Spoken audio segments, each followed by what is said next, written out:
Welcome to 502 Entrepreneurs, Louisville's podcast featuring local business owners, entrepreneurs, and side hustlers, all who have a story to tell.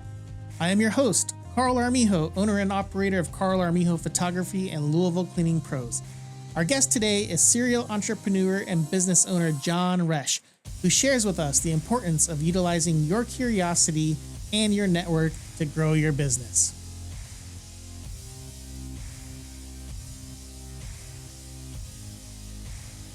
Hey, John. Thanks for coming to 502 Entrepreneurs. I really appreciate the time for you to come out here. I really wanted to talk to you because I know you've been busy. You're a salesperson, entrepreneur, business owner. You specialize in like network marketing. That's one of the reasons I wanted to talk to you because I know you have a lot of experience in that kind of thing. I wanted you to share that with me, share your experiences. Kind of get some advice from you, and then our audience can see that too, and kind of take some actionable tips with them on what to do if they're working on growing a business, starting a side hustle, or whatever the case may be. So, yeah, sounds good. Well, thanks for having me. Yeah, my pleasure. So, tell me a little bit about what you have going on right now, because I know you're a man of many hats, and there's a few things that you're really excited about, and so I want to hear those. Yeah, so some of the things that I do, most of my background was in sales, but also stepped into the world of being an entrepreneur when I was 19. I'm now 39, so going on 20 years of doing something for myself. That journey began as a college student when I was playing football at a small school by Cincinnati, and then did a lot of sales, worked in marketing, done a lot with construction as well, even kind of have done a lot with like roofing, solar, or even like insulation. But the network marketing side was really where I kind of dug my teeth in and focused and invested the most amount of time. That's where I would kind of like think most of my journey has been either, I give credit to that industry for helping me learn a lot of skill sets about networking, building relationships, and just putting myself in position to learn about leadership as well. Yeah, that's fantastic. I think a lot of people hear network marketing, they kind of freak out a little bit. They don't know exactly what it is or understand it. They just kind of see some of these posts on Facebook or whatever and kind of things there. What are some of the misconceptions that people have about network marketing that there's plenty in there? Yeah, I think there are. I'd ask you, what's one of the first ones that comes to mind? I think of like the moms that say, hey, honey, I'm making some money. Do you want to be, your own boss kind of thing? So network marketing or multi-level marketing, or even they call it direct sales. There's kind of three titles for the industry. I would say that in my experience and probably your experience, 9 out of 10 people that start something in that category, it's a cute little, make a little extra, or it's like a mom that you said that just wants a discount on a product. And then she casually sells the product to a few friends and family. And that's about it. Or another reason why there is maybe a misconception about it or a misunderstanding about it or even misrepresentation is I look at it this way. There's so many people that step into the world of business that have zero experience in business. I'm talking none. And all of a sudden it's like they flip a switch the next day. Hey, I'm a business owner. I'm an entrepreneur. But, Carl, you've built multiple companies now. You understand. You don't learn how to be a business owner in 1 minute. No, yeah. It takes time. It takes time and persistence for sure. Every amateur photographer out there is what gives photography a little bit of a bad name, right? My background in the roofing industry, there's plenty of amateur roofers out there that have done things wrong. My background in just sales in general, I'm always offering a product or a service, and there's always been somebody else that has done it poorly and also did it temporarily. So when somebody is not doing something for the long haul, they're just doing something, I'm going to give it a try, and their try is for a couple of weeks or a month, then the issue is you have a lot more people creating a bad experience than you have people creating a good experience. Yeah, then that makes perfect sense. I think there's tons of industries, like you just said, that do that. And, probably almost every industry out there. I think we're seeing it a lot nowadays, too, with AI and app development and, software as a service and things like that, where there's a lot of people trying to make a quick buck. They're not really experts. They don't know what they're doing, and they're trying to just do it quickly. And I could see how, network marketing or direct sales or whatever you want to call it is the same thing. Yep. So what's made what you've done with network marketing different? How have you had success? What would you say you did there? So the simple answer to me is we got started. We stayed with it. As simple as that might be. And then we also, we made ourselves more valuable. When I say we, it's my wife and I. Like, we've been on this journey together. So it's not like it's just my business. We've actually been able to do a lot of it together. Like, we just got back from Canada.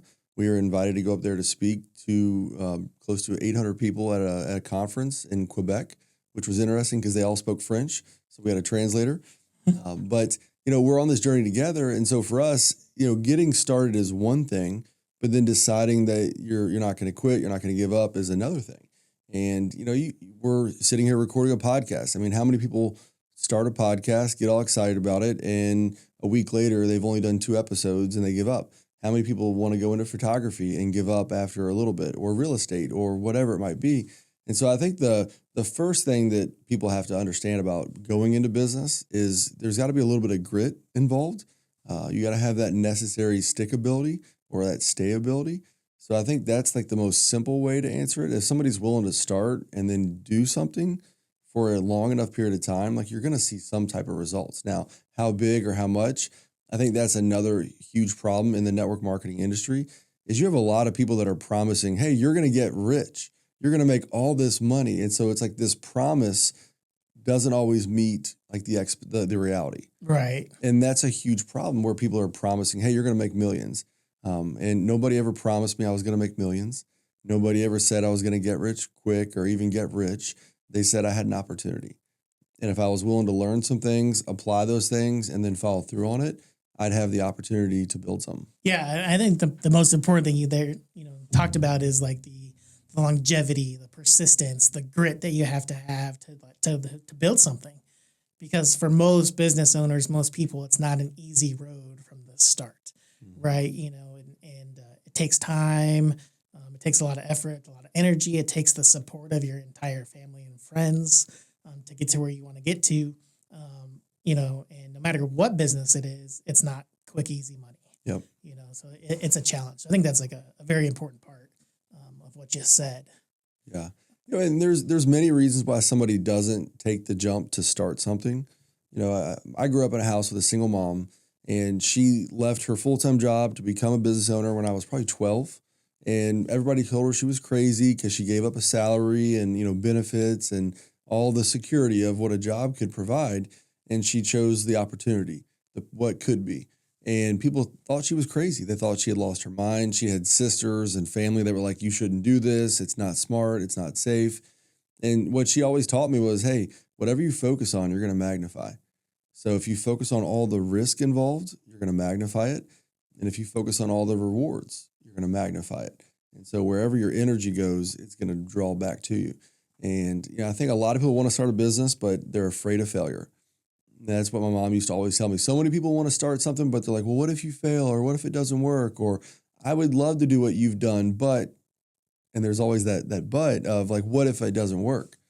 Another one that I see all the time, because I interact with people all the time because I'm offering an opportunity to people a lot. That's kind of the nature of what network marketing is. Right. I'm making somebody else aware of a potential other opportunity, right? Something they could do on the side. Everybody we work with is somebody that has a full-time job. And so this could be considered more of a side hustle, something that you start in your secondary time. So it's the fear of failure. It's, I don't have any time. I'm too busy. I don't have any money. Most people, we perceive that starting something like a business is going to take money. This took money for you to start this studio. Sure. Where you have an amazing studio here where you can take videos, pictures, all kinds of stuff, amazing headshots. There's all kinds of things that you can do, but it takes a lot of money in the traditional sense. But network marketing, what it provides is really a way that you can go into business for yourself, but not by yourself. And you have access to a support system. And in many cases, there's not an investment. The path that we've chosen, we offer a complimentary startup for somebody, meaning I don't need you to invest. I don't need you to pay me a fee. You're not paying me, you're not front loading, so you're not investing $10,000 in products to inventory. If somebody comes and they join my team and they work with us, we vet them quite a bit because I want to make sure that you really are willing to find the time and prioritize the time, because You can't expect legitimate rewards without legitimate effort. So the fear of failure, the time, the money, and then the last one you hear all the time is, I don't know what to do. I'd love to start something on the side to make more money, but I just don't know where to begin. Yeah. And I hear that all the time. What's your advice for people who feel that way? They don't know what to do. I think a lot of people nowadays, especially in our post-COVID area, right? We're seeing a lot more people kind of thinking, man, maybe this traditional 9-to-5 life isn't for me. Maybe I need to try something different, kind of thing. What's your advice to somebody who is in there and, they don't know what to do, but they want to do something? Yeah. So if you're really uncertain, don't quit your job. Keep your job that pays your bills and gives you the stability and the security in your life that you probably appreciate. Because many people, the reason they're not making that jump is they're just scared of that jump. So don't make the jump. Just stay at your job, but then find time in your spare time to be productive. Now, I like an acronym that kind of gives me like an idea of like, if you're going to look at starting something, factor in these things. And the acronym is DARES. So DARES. And to me, that's digital. Like if you're going to start a new business on the side, aim for it to fit this criteria. Digital meaning you can run it from your phone. You're not limited to a building or a location if you're trying to start something on the side. Because if you're already working 40 hours a week, do you really want to have to go to a part-time job or a part-time business where you have to be there nights and weekends? Right. Nobody does. Nobody. You and I were just talking about why you might not take on certain projects because it might be at a certain time frame. And I agree. I've got kids. You've got a son, I think, right? Yep. One son. Yep. So it's like we don't want to be spending all of our time working. It goes back to the old saying, live to work or work to live. Which one is it? And unfortunately, many people, it's like they live to work because they're always chasing money. So the D stands for digital. Try to create something that is digital or start something that's digital so that if you do want to go on a family vacation, you can still be productive. Like some people don't want to do anything on family vacation, but I don't mind. I don't mind having the opportunity to do something if an opportunity comes up. With my background in entrepreneurship, I'm the type of person like, hey, if there's a way that I can increase our family's income, then I'm all for it. Sure. No, I'm not going to leave my family for the whole vacation and go over here, but I want to be productive. So the second one, A, is for automated. You and I are sitting here talking about a lot of ways that we can automate things in our lives, from technology to the systems, having some type of automated system. So for me, especially in what we do on the retail side of business, I don't have to take an order. I don't have to process the order. I don't handle the order. I don't package the order. We have an automated system. So therefore, I focus on growing and expanding and building relationships, but there's an automated system that allows a product to get ordered by somebody and delivered to them, and I don't even touch it. In many cases, I don't even know what happened, but I do get a compensation for it on the back end. Absolutely. So I like that in the automated side of things. Yeah, I like the A, just to, touch on that a little bit. Both of my businesses that I'm currently running, my photography business where I specialize in headshots and real estate media, and my cleaning business that is, I just launched, a month and a half ago. Mm-hmm. Both of them have a digital automated system where people can schedule online. It's easy for someone to schedule online when they're thinking about it, if they have the opportunity. Yep. It's a big barrier for people to call you or text you and hope you answer the phone or things like that. So if you can automate that for people, it's just better for the customer. It's better for you because, things are happening without your involvement, and so, making that available to people is just fantastic. Absolutely. So that it buys you time. Right. Absolutely. It creates more time for you and also could make a way better experience for the user. Your customers, like you just mentioned, if it could be 11 o'clock on a Friday night and they could book your cleaning service. Right. Absolutely. Because, oh no, I need to do that on Monday. And you go online, they find out that you have an opening and they can fulfill it. And then it gives them that peace of mind knowing that they've got something done. So the third one is R for recurring. So I think the ideal business, you have either reoccurring or recurring business, meaning you don't just get a sale once from that person, maybe not even every 6 months or a year, but ideally every month. And so the nature of our business is mostly products that people use in their home and they buy them on a regular basis. They're repeat purchases. So there's recurring revenue, which can produce that recurring income. Right. And so that would be like a recommendation. It's not always ideal. It doesn't always work that way, but I like the idea of recurring because now you're getting more long-term income off of work that you did one time. I mean, I've got customers that are ordering from me today that I helped build a relationship with them 19 years ago. Sure. Yeah, they're still buying those products. And the best part about the recurring revenue is, you know it's coming every month, right? Mm-hmm. So you, as a business owner, that's really a positive thing, right? Because Sure. you already know, hey, I've got X amount of dollars coming in this month. I need to keep working to, bring that recurring revenue up to help benefit my family. But you already know it's there, right? And then the lifetime value of a customer is so important. Those relationships to keep them happy and go from there. I think they say, in the cleaning business, you're talking $3,000, for a lifetime value of a customer, because there's a lot of churn and things like that. And, some are more, some are less. But, that's a pretty good amount of money, for those clients when they book recurring services. Yep. So that helps out a ton because, like you said, you can plan, you can project. That's probably one of the scariest parts of business for most people is where's my income going to come from next month? Where's my income? How big's my income going to be this year? If you're a business owner and somebody says, well, how much are you going to make this year? For many business owners, like, I don't know yet. We'll find out when we get there. We'll see what it looks like at the end of the year. And that could be, for a lot of people, they need more security or more expectation there. So the R is recurring. The third one is evergreen. And so you think about like an evergreen tree, it's always in bloom, it's always in season. I think of evergreen and is your business, the product or service, is it going to be relevant? And is there going to be a demand for it 5, 10, 20, 50 years from now? So photography, yes. Even though iPhones have a higher quality camera today, it still takes somebody who knows what they're doing with it. Sure. And also if taking a bunch of selfies, that's not good. You need somebody else to help you with that. When it comes to evergreen, though, is your business model going to be valuable to others 5, 10, 20 years from now? Because who wants to put all this blood, sweat, and equity into building something today that's going to go away tomorrow? I know I don't. I think that's my whole goal in business is what I can create long term. That many people think business short term. I try to think more long term. And that was what I always liked about the possibility of a network marketing business because it's like building a pipeline. It's an analogy of you can carry buckets of water or you can build a pipeline. Right. Carrying buckets of water is an active thing that you have to do for the rest of your life. And building a pipeline is a way that you can build a steady flow on a regular basis and you can buy yourself that time. And you can also monetize it, right? Because you can create income with that. And so evergreen to me is really important when you're thinking about or considering something. Now, if you're just trying to make a little extra on the side, cool, go. There's a lot of things you can do because it may not be something you want to do long term. But if you're hopeful that it could be something long term or that it could eventually take over your job, because for my wife and I, that's what network marketing did for us. In our early 30s, we were able to leave jobs to go full time in our own business. We replaced her income when she was 31, mine just shortly after that.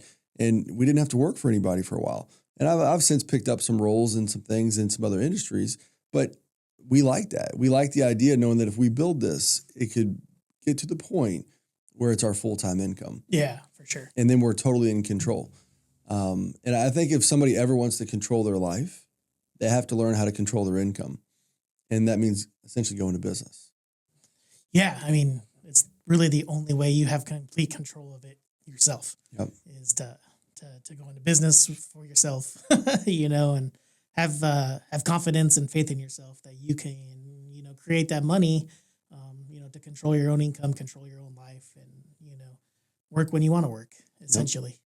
Yep. And I think a lot of people go into business for that reason, but we forget that to work when you want to work, you have to sacrifice some things still, right? Which is always, probably money, and client relationships sometimes, because it's not a I'm only going to work 4 hours a day and I'm going to grow this business kind of thing, right? Mm-hmm. Which is kind of how it's sold a lot of times, but it's not. It's a all day kind of thing, but you got to pick and choose the times when hey, I'm working and when I'm not, to give yourself that flexibility. Mm-hmm. And thankfully, with like our phones and technology, we can unplug if we really want to. Like with your son, I've got 3 boys. If I need to, I just put my phone in the other room, put it on Do Not Disturb, and I go give them all my attention. And we'll go outside. We'll build Legos. That's what they're into right now. We'll do something. And you can definitely unplug if you really need to, because that's kind of another reason I see a lot of people, I don't really want to have to answer my phone all the time. Like, I don't have to answer my phone all the time. But I also, want to grow. Right. So therefore, because of that, I'm willing to. And so the last letter of that acronym, DARES, is the S. And a S is for scalability.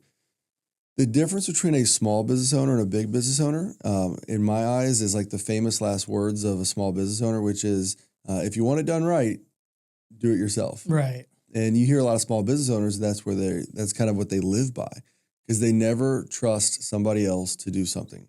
Or if somebody else does something that's not done exactly how they want it, they freak out. They won't even allow it. And you got to also be able to grow and develop other people. And to me, like, leadership in the business world is being like, how can you raise up somebody else?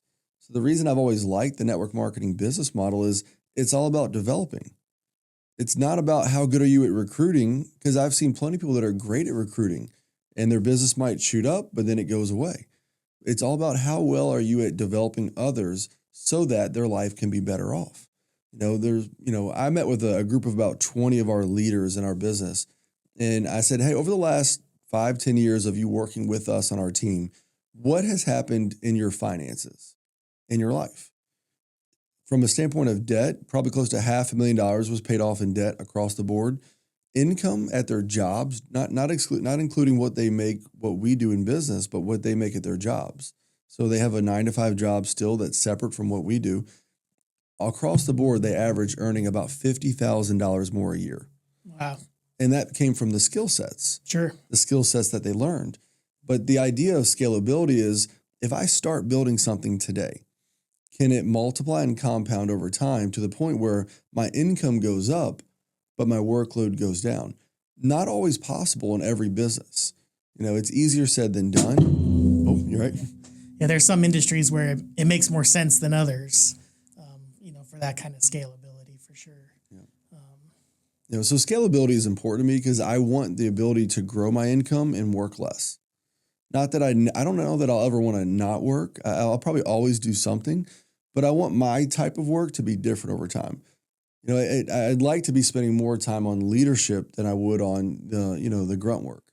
And I think that's Nate. That's the par for the course. Most people would probably prefer to use their mind down the road than using their body, because you just can't use your physical body as long or as hard. Yeah, I think that's one of the reasons a lot of people probably go into business, right? Is so that they work less, and kind of, do a big picture thing. It's really hard for people to transition out of the doing into the leading, right? And I think that's the biggest kind of pitfall that most business owners fall into when they're starting a business. I'm in it now with my photography business, right? And a lot of it's a function of what I called my company. In 2016 when I started it, right? Mm-hmm. It's called Carl Armijo Photography. Now clients associate the business with me. It's hard to get them to, accept another photographer coming to do their work, even though their work is, the same quality as mine.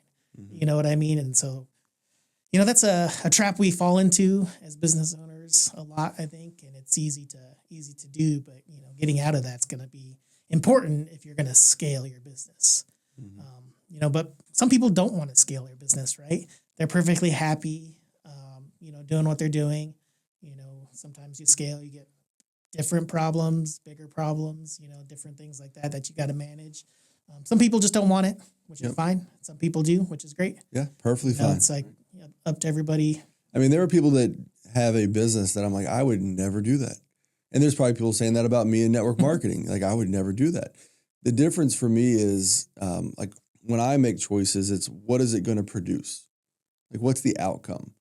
And I think of so many side hustles that I see people start up, and I'm thinking, you're never gonna have a life again. Right.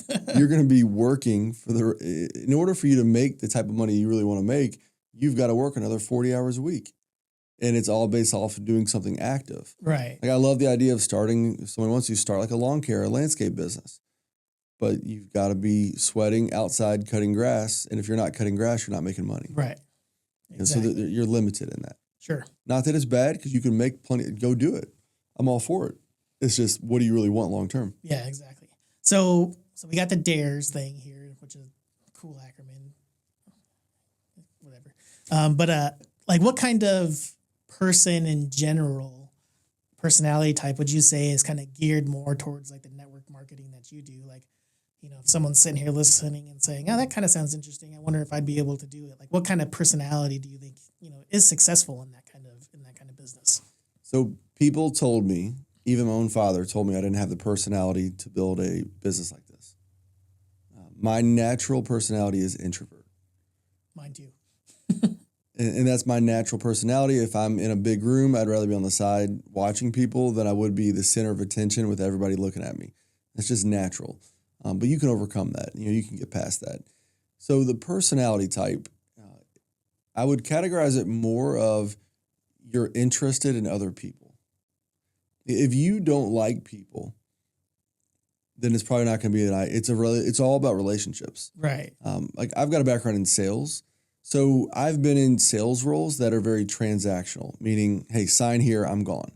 I've also been in roles that are very relational, where you're with somebody a lot ongoing. But in almost all sales, there's a stopping point, right? Like the project is done, I'm moving on. Right. Yeah. You know, I've had customers that we had a great time and they still reach out because like they miss me. They want to talk to me. Hey, can we go to lunch? And I'm like, sure. You know, which is fun. It was right. fun. But the ideal personality, it has to be somebody that is interested in other people, meaning you care about other people. You know, and that's ultimately leadership and networking. You know, you and I are going to talk a lot about networking at some point, I'm sure. It's like networking is about adding value to other people.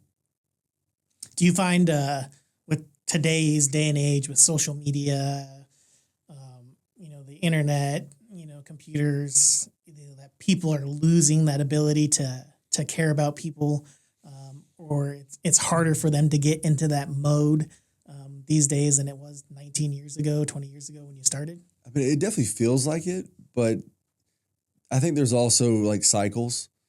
You know, I for instance, like, you know, in the 80s, people wear really short shorts. Sure. Like the guys, when they played basketball, you know, see pictures of Larry Bird and Magic Johnson.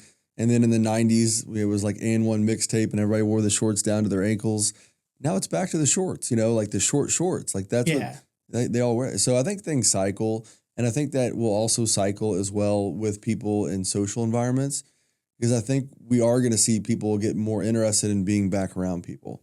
COVID probably didn't help. It kind of like really accelerated the whole environment of like get away from people and, you know, do your own thing. But you got to be interested in other people. You got to be willing to add value. And I think in terms of like three currencies, so I've got so many little acronyms and numbers, but everybody has three currencies. And this kind of answers your question. You have time, you have money, and then you have knowledge. The younger somebody is, unfortunately, you don't have much knowledge or experience. So if you want one of the three, let's say you want more money, then you have to leverage the other two. You have to leverage your time or your knowledge in order to get more money. Well, if you don't have a lot of knowledge, then you're stuck with your time. Right. And that's why people have low wage jobs, because they don't have a lot of knowledge. I had to get a root canal a couple years ago. And I think the dentist made $2,500 and he was with me for 30 minutes. Sure. And it's like, wow, he just $5,000 an hour is his pay rate essentially to, you know, perform. But you and I can't do that. Nope. He's got 10 plus years experience, education. He knew what he was doing. And I'm thankful he knew what he was doing, right? Because I don't want him doing all that if he doesn't. But his knowledge is what gave him a higher earning. His compensation went up. And so if somebody wants to be more valuable, what are they doing with the time that they have? What skills, what knowledge, what experience are they gaining?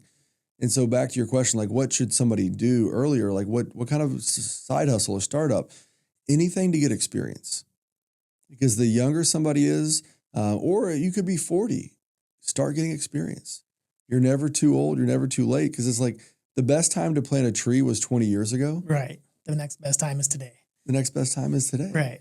And so if you're in a position where you're like, hey, I want to do something else, the one thing that I believe to be certain is that the cost of living is going to always go up. I think most people would agree with that. I think so. Inflation, just energy prices across the board, everything is trending upward. You do a lot of cleaning with real estate. The houses that you're going to be cleaning today are going to be half the price of the houses that are going to be cleaned Right. in 10, 20 years from now. Exactly. And so everything's going up. So we have to kind of start now. And if we don't start now, man, we're missing out. We're going to be beating up on ourselves in 5 years or 10 years from now. And I just see that so much. They want to start maybe working with us in network marketing on the side, but they're afraid. And it's like, man, you got to get over the fears. You're living in this imagination of like this horror story, and it's not going to be that bad. Right. I think, I think that's really an important point is, most people just need to get started and do something. It's always worse in your head than it is in actual reality. We just tend to do that as people, I think, is just kind of catastrophize things, make them worse in our head than they're going to be. And then, my other advice would be to people just to get used to hearing no.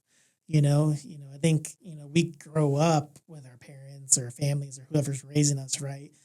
We don't get told no a lot about things, but when you're in business and sales, you hear a lot of no's, a lot of no's, a lot of no's, a lot of no's. You got to get used to hearing no and just not let it bother you, because there's going to be tons of people who don't want your service, don't want your pricing, don't want your personality working with them. Whatever the case may be, you're going to hear a no for something. And you're going to hear it a lot. But you know what? Along with the no's, you're going to get yeses mixed in along the way, which is why you're doing what you're doing. But you got to be persistent, hear all the no's to get to the yeses, learn your lessons along the way. And the only way you're going to do that is if you get started. I think I wish I would have started in, maybe sales a little bit more earlier than I did in my life. I have a really different kind of background. For a photographer, I think I have a, civil engineering kind of degree background from college. I went to work for a general contractor in construction management for like 11 years, right? But what that allowed me to do was develop all those leadership skills that you talked about earlier. But what it didn't allow me to do was develop any sales skills, right? So when you're starting a business, the only way you make money is if you sell something, right. And so you gotta develop those sales skills. It's funny. A lot of people go, I want to be an entrepreneur, and but I don't want to sell stuff. And it's like, well, then you don't want to be an entrepreneur, right? Like you said, either you're selling yourself or you're selling a product or a service, and you're always essentially selling yourself. Yeah, yourself most of the time, for sure. Yeah. So, I do want to talk about the networking side of things, because I know you are a very good worker. That's how your business grows in the direct sales network marketing game. How do you leverage the network that you already have to kind of grow things there? And then how do you continue to meet new people, expand your network to kind of bring them into the fold as well? What kind of advice do you have there? And so this is universal. This applies in every industry. I've heard realtors talk about this. There's the people and then there's the people you don't know. The people you do know, you already have some type of rapport with them. The people you don't know, there's no rapport. So your focus over here is building rapport early on. Your focus over here is not so much building rapport, but it's like leaning in a little bit more in certain spots. So with people you already know, you've got to not be so, I need something. And this applies on both sides. Look at the relationship from the other person's perspective. Whether unfortunately or just the reality of it, most people live by an attitude of what's in it for me. And so I think if you're wanting to network more effectively, you've got to understand that. The other person is thinking, well, what's in it for me? Why do I want to meet with you for lunch? Why do I want to talk to you? What are you going to do for me? And if we can understand that, and then we can serve that, or we can meet that need, what happens is you're now adding value to that person. The more we can think in terms of adding value to others, the more we can build quality relationships, especially if you're doing it and it's not in a direct, I need something from you. But my background in sales or any other role, the more I've focused on just doing something for others, the bigger your network gets of people that you've done something for, that you've added value to, or you've just, maybe it could be as simple as a compliment. It could be as simple as you see something happen in their life, a victory or a success, and you're one of the few people that reaches out and sends them a text message or gives them a call and says, congrats. I had a buddy in a different state that I saw he went into business for them himself. And then I saw it was his birthday. I called him on his birthday, and we haven't talked in years. And I was like, happy birthday, but also congrats.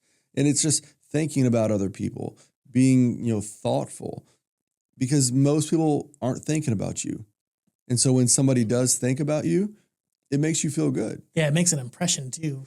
They remember that. And it's got to be genuine. And that's why I kind of start off by saying, like, the personality type truly is somebody that cares about other people. Like, if you hate other people, like, you're never going to be effective at networking, because every interaction you have with people is going to be, I don't like you. Why am I here? I don't want to do this. Like, you have a confirmation bias internally that is driving you away from people. Right. And they'll feel that. And when I say the confirmation bias, it's you're biased towards other people, that either they're all out to get you or they're not good. You don't want to be around them. So you're always confirming that bias, meaning you've determined the evidence, right? You've determined the verdict before you even look for the evidence. Sure. Yeah. And so it's just driving that negative, that negative path. But if you're genuinely optimistic and you care about other people and you want to help other people and you want to add value to other people, networking will be the funnest thing you've ever done, because you're just being friendly. And then if they're friendly in return, hey, let's talk. But then it's, instead of talking about what you want to talk about, let them talk about what they want to talk about. Sure. Every time I've gone into a conversation, if I try to talk about what I want to talk about, like if it's just like randomly, you can just see their body language shut down.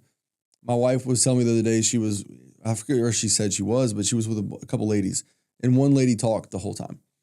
And my wife was commenting on another lady's body language across, and she was like, you should have seen this woman's body language, because her body language and her face said, would you please stop? Right. Because nobody else got a chance to talk. Nobody got to say anything.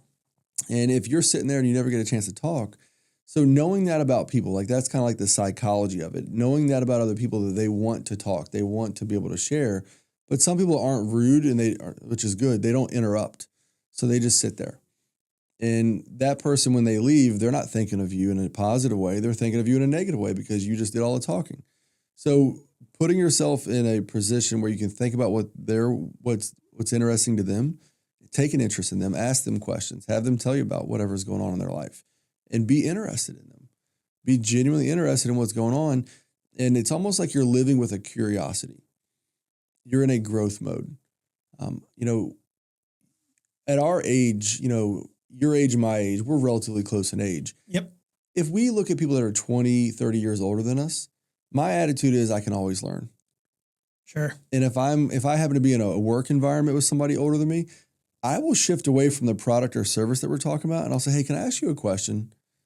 You raised 3 boys, right? And the guy go, yeah, this happened to me last week. I go, you have 3 sons that are now in their 30s, right? Or 20s and 30s. He goes, yeah. I said, can I take you to lunch sometime? I just would love to talk to you about your experience and what you learned and what you would share with me as perspective to help me be a better father with my 3 boys. And it had nothing to do with the business. It had everything to do with, I just wanted to learn from a guy that had already done that. Yeah. If you're with somebody that's been married for 50 years, I think that a relevant question is, wow, what's your advice? Like, when you look back on your journey in marriage, what would you say to somebody that's 15 years in that, is looking down the road at 50 years? Like, what helped you have a healthy marriage? And that is, taking an interest in other people and always be in a mode of learning. So you're curious, and that curiosity drives your ability to be better at relationships. Sure. So it's like almost like a mindset thing, right? So you gotta enter these situations, with a positive mindset that, 1, the interaction is going to be great. And then 2, hey, I'm going to learn something from somebody today, more than hey, I'm going to go sell something to somebody today kind of thing. Because you can feel that, can't you? Like if you're on the other end, you're like, man, you're trying to get me. You're trying to close the deal. You just want your commission. You just want to get whatever you want. Right. Yeah, that makes perfect sense. So how do you, you just gave some good examples about how you apply that in your everyday life. You know, what what other ways can people do that if they're not like meeting like in person or something, right? You know, because like a lot of these relationships that we are building are, you know, a little bit more digital than they are, you know, in person these days. Do you have any advice in that So scenario? I can't speak a ton to like building this online following because I've never done that, and I don't really know that I care to do that. You hear people say like, "Oh yeah, I've got my community and it's all online." That's good, but I do like the aspect of it being somewhat local. An online community is great, so I don't know. I can't speak to that a ton though. But on a local level, it's just being go back to the word thoughtful. You don't have to be with somebody to send them a text message. Sure. You know, you don't, and sometimes it could be like on the iPhone, you can do a recorded voice memo. Right. And sometimes that goes a long way. It could just be wishing somebody a happy birthday in a voice memo. So it's a bit more personalized and it's not the generic, when you're on social media and like AI generates what you should say, Right. like on LinkedIn, it's like, hey, congrats on your new job. And everybody's clicking the AI. Same thing. And it's like, thanks, appreciate it. It's like, say something a little bit more valuable there. Yeah. Because then you're different. You're differentiating yourself. Sure. I think it was Steve Jobs that said, we're not trying to be better than everybody else. We're just trying to be different. And that should be our goal, is just be different. Not in a weird, wacky way, but if everybody is doing something simple of just hitting the button that says happy birthday, come over here and say something a little bit different. Doesn't mean you're better than everybody that hit the button that says happy birthday. It just means that you're being different and you're adding more value to that person. Because when they're scrolling through, which they will, and they're looking at it, they're going to stop and notice yours, and they're going to associate that with your name. And you just planted one seed in their mind that you're different. Now, when things shake up and maybe you're interacting with them down the road and it is a business type of conversation, maybe they think more valuable, more highly of you because you're different. And that should be our goal, to always differentiate ourselves from others. If somebody's interviewing for a job, the typical thing at the end of the interview is you get asked the question, well, do you have any questions for us? Right. And everybody asks the same dumb questions. Well, what's a typical day, or what's expected of me? Or, they ask the same questions. Like if you go on Google and you search for what's the best questions, it'll give you the dumb questions. I'm like, Google's messing up here. Don't listen to Google in this sense, So you got to learn to ask questions differently. And that's where I would say it goes back to how I've been talking about be curious. If you're interviewing me for a job, I'm going to become curious in you. I'm going to say, well, Carl, man, I am curious to learn from your perspective. Would you mind maybe sharing with me, like if you could trade places with me right now, knowing what you know right now with all your experience, what do you wish you would have known when you were in my shoes? And if that's the question you ask to the person that's interviewing you, you just, man, they're now like, Yeah. You stand out a little bit. You stand out. Yeah. And you can apply that in all interactions, asking people for their opinion or their perspective or their wisdom about something. What are your thoughts on this? What would you say about this? If you could trade places with me, what do you wish you would have known, or what would you have done differently? What that does is it allows you to have better conversation. Sure. And you can enjoy it too. And then I would say if somebody says something really stupid or crazy that you disagree with, you don't have to listen or apply it. Right. You can just disregard it and put it over here. Because there's going to be plenty of times where you're having a conversation with somebody and they're talking about something that you're like, this dude's out there. He's over here in another universe. I'm going to smile and listen. And that happened to my wife and I recently, where we were sitting down at a table with this guy that's really wealthy. And we left and we're like, we have no idea what just happened. We don't know what he said. Yeah, it was wild. So. That's funny. So to transition a little bit away from like building your network and, leveraging it and things like that, what would you say has been the biggest challenge that you have faced so far in, growing your business? And then, even adding the other things, with like the roofing and the insulation and, bringing those things in. What's the biggest challenge that you faced, that other people are probably going to face if they're running a business? Yeah. There's the basics like of the knowledge. You're going to make mistakes. You make plenty of mistakes early on because you just don't know.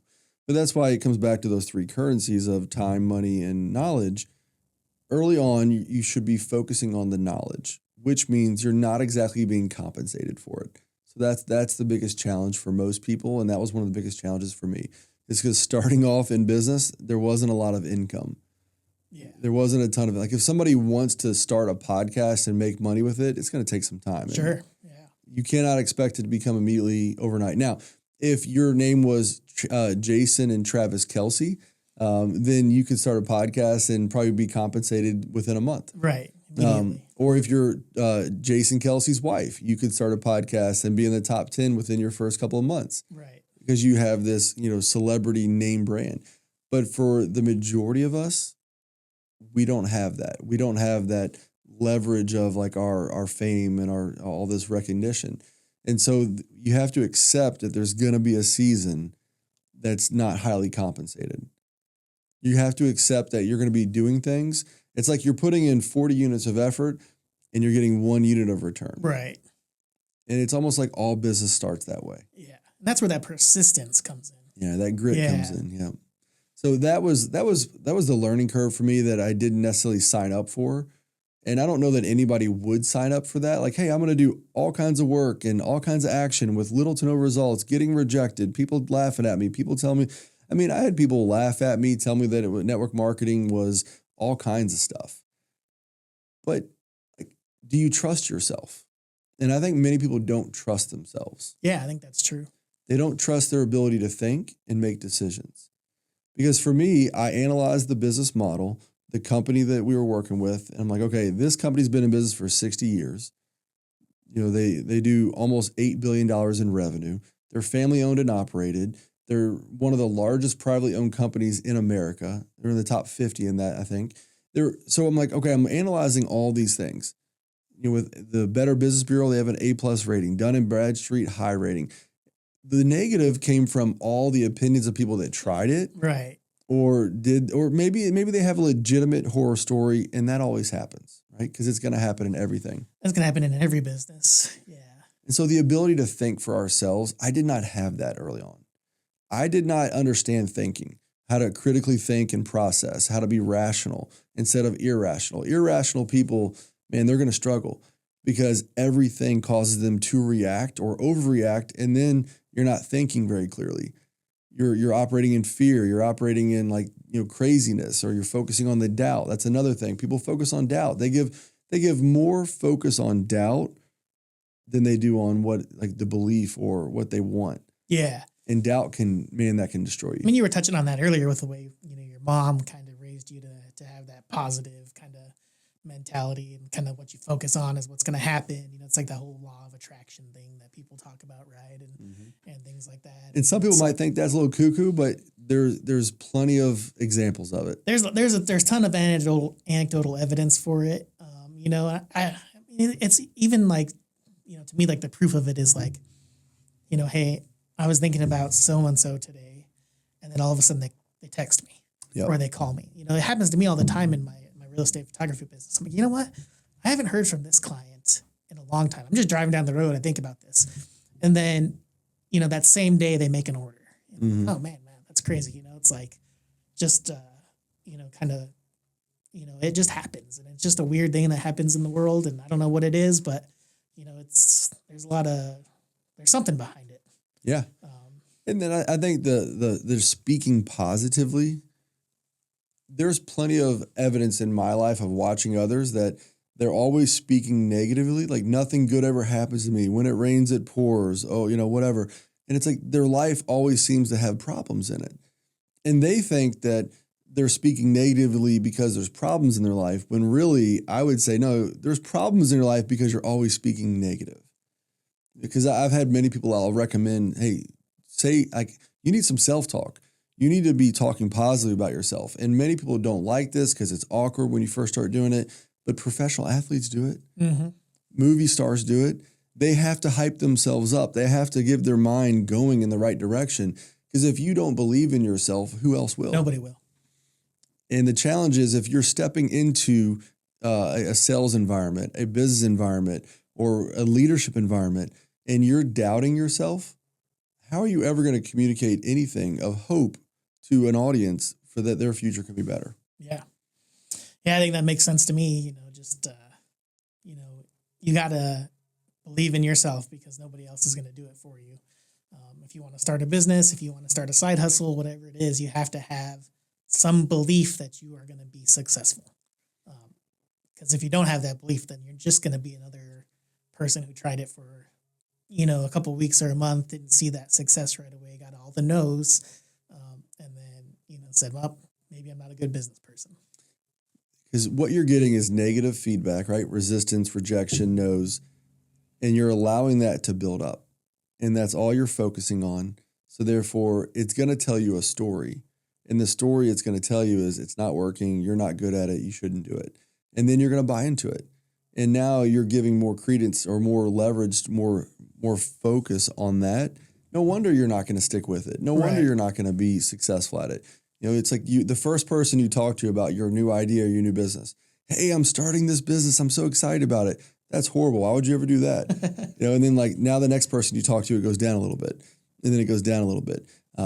My first job out of college was selling home security systems. Okay. And I remember going to a family function and I told one of my uncles, hey, I'm going into sales. I'm going to be selling this product with this company. And he goes, oh, that's a scam. Don't do that. That's the worst company ever, blah, blah, blah. And I mentioned the name and he started bad-mouthing the company. Well, I was on cloud nine because I just got out of training and they're like, you can make $100,000 and all this plus, plus, plus. And so I'm excited. This is going to be awesome. This is a good thing. And then my uncle just kind of brought me down. And I'm now questioning, do I want to do this? Is this a good business? I don't know. What does he know that I don't know? Right. And now I've got the head games going on. I'm in a crisis of belief. Well, then I go over here and I talk to my other uncle and he goes, oh yeah, we've actually been a customer of theirs for 20 years. It's a great company and good product. We believe in it. And I'm now wait, who do I listen to? Right. Which one's right? Which one's wrong? Well, they're both right and neither are wrong because that was my uncle's experience with the company. And it could have been because of an employee that was there for 3 months. Right. Right. It may not have had anything to do with the company itself. It had everything to do with the person that didn't meet what they had said. Right. Their actions didn't line up with their words. And then, that happened to me a ton starting the network marketing business because there was an overwhelming amount of people that said, oh, it's not good. You shouldn't do it. It's bad. But that's where it was for me. It was just being able to trust myself, looking at the numbers lined up, the numbers worked. It was a good quality product. And I also looked at my experience. The environment that I stepped into added so much value to me. There's a book called Atomic Habits and James Clear. Yep. He says, if you want to build new habits, the first thing you should consider is putting yourself into environments with people that already have those habits. You want to lose weight, don't spend time around people that eat fast food and play video games all the time. It's not going to help you lose weight. You want to lose weight, get around people that eat right and they exercise. And if you spend more time around them, you will spend more time doing those activities. You'll pick up their habits. Well, if I wanted to be successful in business, then I better put myself around people that already have the habits of a successful business owner. And I had to learn how to think differently, which is a huge part. So getting around people that knew how to think, they challenged me to think. The way that my wife and I are raising our children, when our son asks, our oldest is now asking a lot more questions. Instead of answering him, I always ask him a question. Well, hey, buddy, what do you think? Why do you think that way? And then I'm trying to guide him to an answer instead of telling him an answer. Yeah. And it's well, why do you think that? Well, what are some options there? What could it do? Could it go, what is this? Or what are some options that could come of it? Well, which one do you think is better? And instead of me telling him what to think, my goal is to teach him how to think. Yeah, I try that with my son all the time, too. I mean, my son's 14 and he wants the answer. I always tell him, I am trying to get you to learn to think critically, to think for yourself. He hates it. But, it's super important when you're growing up to learn to have your own opinions, to learn how to come up with an answer yourself, to do that kind of stuff. I think it's super important. That knowledge hasn't landed with him yet, which is fine. It will when he's older. And maybe when he's older, he'll appreciate that approach that I'm taking, but right now he doesn't. Sure. But that's fine. I get it. No big deal. But it's good for you as a father to be, consistent with it. Yeah. Because that is ultimately where it's going to happen. Yeah. Because repetition is what helps us with that. Absolutely. So cool. Well, hey, John, I really appreciate the conversation today. If people wanted to reach out to you, to find you, where should they go? How should they get a hold of you? I'd say probably the best way is just LinkedIn. If you look Okay. me up, John Resch, and the last name is spelled Resch, just find me on LinkedIn, connect with me there. It's probably the best way. I am on other social medias, but that'd be the one that I would say is the easiest to access me. I've tried to limit what I give attention to. And this is like a thing that I've really tried to put more of an emphasis on, is we all have a limited amount of attention.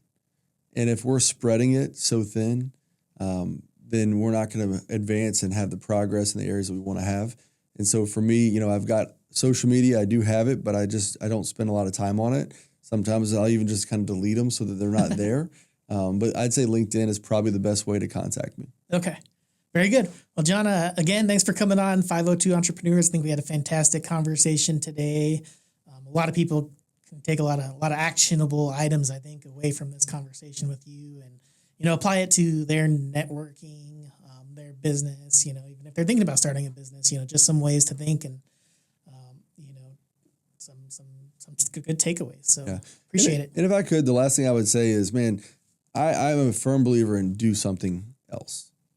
Don't depend on one income. The economy, not that it's perfect or it's just uncertain.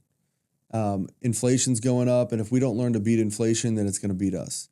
And usually one income is not going to do that. A 2-household income struggles doing that even in today's world. Job security is not what it once was. I have a good friend that just lost a multiple 6-figure job last week. It happens. So do something for yourself, whatever it is. Find a way to do something in your spare time. Yeah, I love it. All right, everybody. John Resch. Find him on LinkedIn. Thanks. Thanks.